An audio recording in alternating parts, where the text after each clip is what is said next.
जी, तो स्टूडेंट्स हम बात कर रहे हैं परफॉर्मेंस की, और वो परफॉर्मेंस हमारी अल्ट्रा शॉर्ट टर्म ड्यूरेशन के लिए हो सकती है, मॉडरेट या लॉन्ग टर्म ड्यूरेशन के लिए। तो हमने इन तीनों ड्यूरेशन के अकॉर्डिंग परफॉर्मेंस की बात करनी है। तो जो अल्ट्रा शॉर्ट ड्यूरेशन है ये लेस देन 10 सेकेंड्स होगी, और इसमें मोस्टली टाइप 2 फाइबर्स इन्वॉल्व होते हैं जो कि बहुत ज़्यादा फोर्स प्रोड्यूस करते हैं।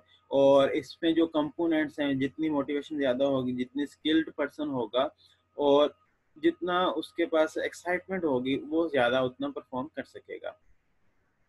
और इसमें जो प्राइमरी एनर्जी सोर्स है, ये याद रखिएगा, वो एनारोबिक होता है। और एटीपी पीसी सिस्टम और ग्लाइकोलाइसिस यहाँ पे एनर्जी प्रोवाइड कर रहे हैं। और चैप्टर के स्टार्ट में ये बात हमने देखी थी, यहाँ पे यही बात रिपीट हो गई। और क्रिएटिनिन सप्लीमेंटेशन वो इम्प्रूव कर देती हैं परफॉर्मेंस को।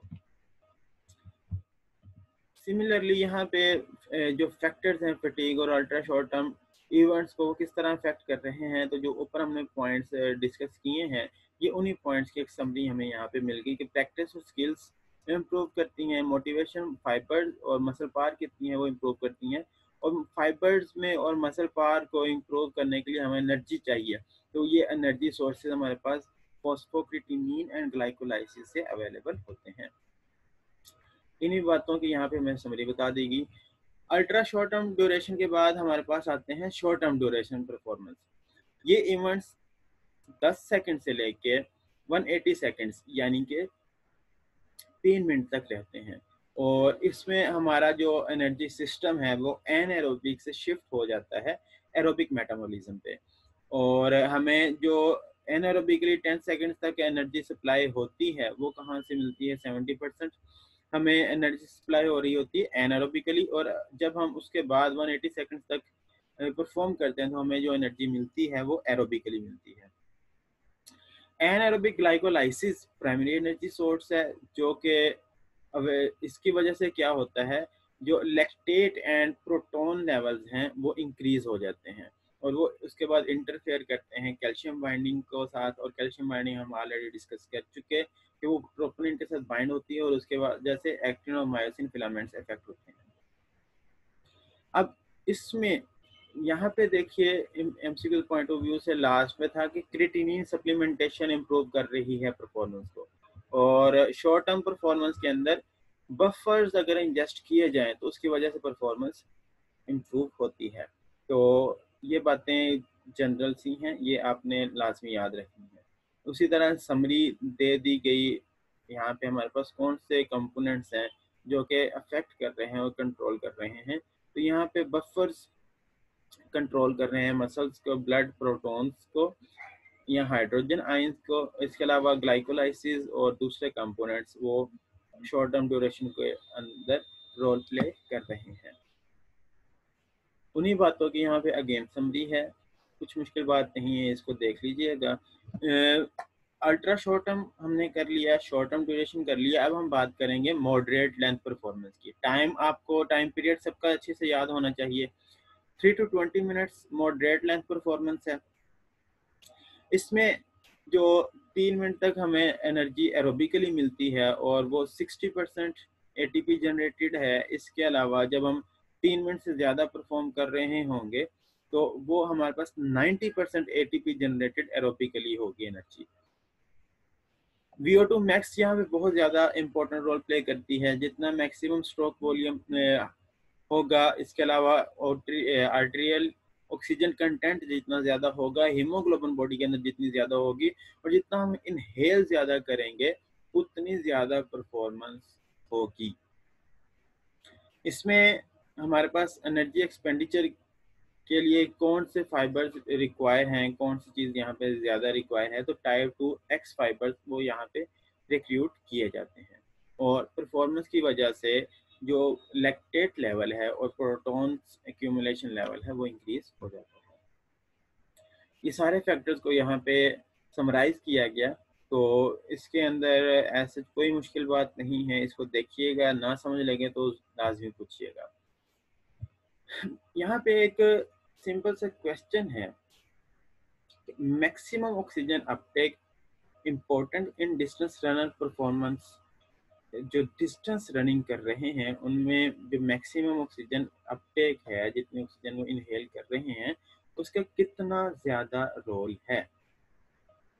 तो VO2 max sets the upper limit for ATP production in endurance events।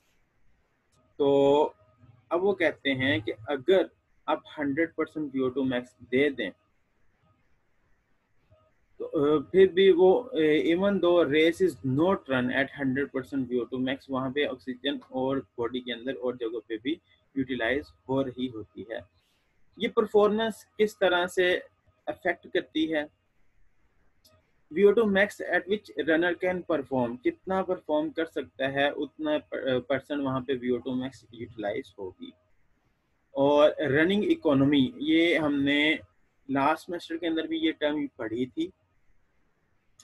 कितना रनर एफिशिएंटली परफॉर्म कर रहा है, सिर्फ ये जितना इनहेल कर रहे हैं ये ऑक्सीजन मसल्स को अफेक्ट कर रही है, मसल की परफॉर्मेंस इंक्रीज कर रही है, लेकिन बॉडी के अंदर बाकी सिस्टम्स भी तो वर्क कर रहे हैं। कार्डियोपल्मोनरी सिस्टम बहुत ज़्यादा एक्टिव है, न्यूरोमस्कुलर सिस्टम बहुत ज़्यादा एक्टिव है, तो वहाँ पे भी ऑक्सीजन यूटिलाइज हो रही होती है। इन्हीं पॉइंट्स को यहाँ पे समरी की फॉर्म में एक्सप्लेन कर दिया गया। इंटरमीडिएट लेंथ परफॉर्मेंस, इसका टाइम पीरियड नोट करें अगर तो ये 21 सेकंड से 21 मिनट से 60 मिनट्स तक है। और यूजुअली इसकी कंडक्शन होती है लेस देन 90% VO2 मैक्स के साथ। और जितना ज़्यादा ऑक्सीजन अवेलेबल होगी उतनी ज़्यादा परफॉर्मेंस इंप्रूव होगी। तो ऑक्सीजन VO2 मैक्स बहुत ज़्यादा इंपॉर्टेंट है यहाँ पे। इसके अलावा कुछ और कंपोनेंट्स हैं जिसके अंदर high percentage of type 1 fibres बहुत ज़्यादा रोल प्ले करते हैं।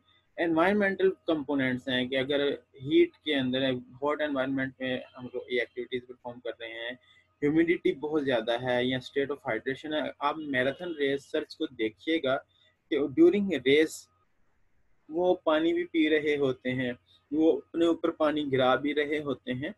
तो यहाँ पे हाइड्रेशन का बहुत ज़्यादा रोल है कि जितने वो उनकी बॉडी हाइड्रेटेड होगी, 1 घंटे तक नॉन स्टॉप रनिंग करना है तो उसमें फिर ये हमें चीज़ें चाहिए होंगी। अगर प्रॉपर हाइड्रेशन होगी तो परफॉर्मेंस बहुत अच्छी रहेगी।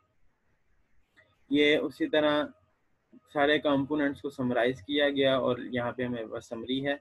लास्ट जो हम यहाँ पे डिस्कस करेंगे लॉन्ग टर्म परफॉर्मेंस है। ये 1 घंटे से लेके 4 घंटों तक होती है और ये सारी की सारी परफॉर्मेंस एरोबिक होती है। एनवायरमेंटल फैक्टर्स बहुत ज़्यादा इंपॉर्टेंट है यहाँ पे। कार्बोहाइड्रेट यूटिलाइजेशन उसको मेंटेन रखना बहुत ज़रूरी है।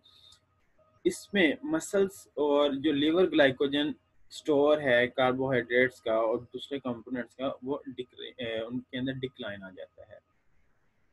तो कार्बोहाइड्रेट इंजेक्शन बहुत इंपॉर्टेंट रोल प्ले करती है और इसमें ऑक्सीडेशन हो रही होती है कार्बोहाइड्रेट्स की। और अगर प्रॉपर डाइट इसमें एथलीट ने ली होगी तो वो उसकी परफॉर्मेंस उतनी ज़्यादा होगी।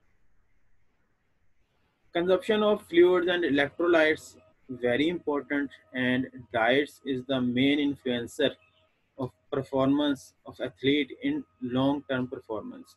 यहाँ पे एग्जाम्पल नहीं है, एग्जाम्पल आपने खुद माइंड में रखनी है कि इतने घंटों तक जो मैराथन रेसर्स हैं, और एक रेस होती है बच्चों ट्रायथलॉन।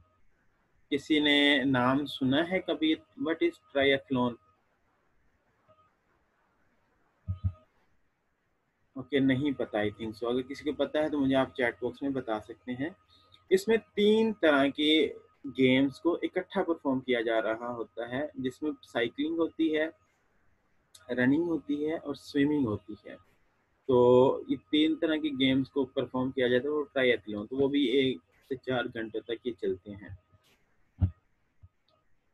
सारे फैक्टर्स को समराइज किया गया एक फ्लो चार्ट की फॉर्म में, यहाँ पे हमें समझाया गया। जो ऊपर हमने कंपोनेंट्स देखे हैं उन्हीं को यहाँ पे एक्सप्लेन किया गया। डाइट्स और सप्लीमेंट्स क्या VO2 मैक्स को अफेक्ट कर रहे हैं, हाइड्रेशन हीट का इफेक्ट क्या आ रहा है, और ये VO2 मैक्स एरोबिक परफॉर्मेंस को अफेक्ट कर रहा है। टाइप 1 फाइबर्स, उनकी बायोमैकेनिक्स, बायोएनर्जेटिक्स का हमने समझना है। और उसके बाद रनिंग इकोनॉमी के बाद एरोबिक परफॉर्मेंस इंक्रीज होगी। इन सारे पॉइंट्स को यहाँ पे एक्सप्लेन किया गया। लास्ट पॉइंट आज के लेक्चर का कि एथलीट जो है इसमें उसका फोकस क्या होता है, वो अपनी परफॉर्मेंस को मैक्सिमम करना चाहता है, अपने आप को बहुत ज़्यादा मनवाना चाहता है, अपनी जिस भी वो गेम में है उस गेम के अंदर मैक्सिमम आउटपुट देना चाहता है। लेकिन यहाँ पे अक्सर एलीट एथलीट्स को मशीन्स की तरह ट्रीट किया जाता है या समझा जाता है। तो आपने ये बातें माइंड में रखना है कि जो पार्ट्स इवेल्युएटेड बाय स्पेशलिस्ट हैं, कुछ कंपोनेंट्स हैं वो हमने समझने हैं। और रिसर्च ये कहती है कि अगर ये जितनी बातें हमने पीछे पढ़ी हैं इनको माइंड में रखते हुए हम एक्सरसाइज करवाएंगे तो बेनिफिट ज़्यादा होगा और परफॉर्मेंस ज़्यादा इम्प्रूव होगी। तो एथलीट ह्यूमन बीइंग है, उसकी परफॉर्मेंस हम बढ़ा सकते हैं, लेकिन किसी भी वक्त उसमें कोई प्रॉब्लम आ सकता है, तो कभी भी मशीन कंसीडर नहीं करना। यहाँ तक किसी का कोई क्वेश्चन है तो बच्चों आप पूछ सकते हैं। ये क्वेश्चंस दिए गए हैं जो कि आज के इस लेक्चर के अंदर हमने वन बाय वन डिस्कस किए हैं, और ये आपके बुक के अंदर कुछ स्टडी क्वेश्चंस हैं, इनको आप देख लीजिएगा। किसी का कोई क्वेश्चन है तो आप पूछ सकते हैं।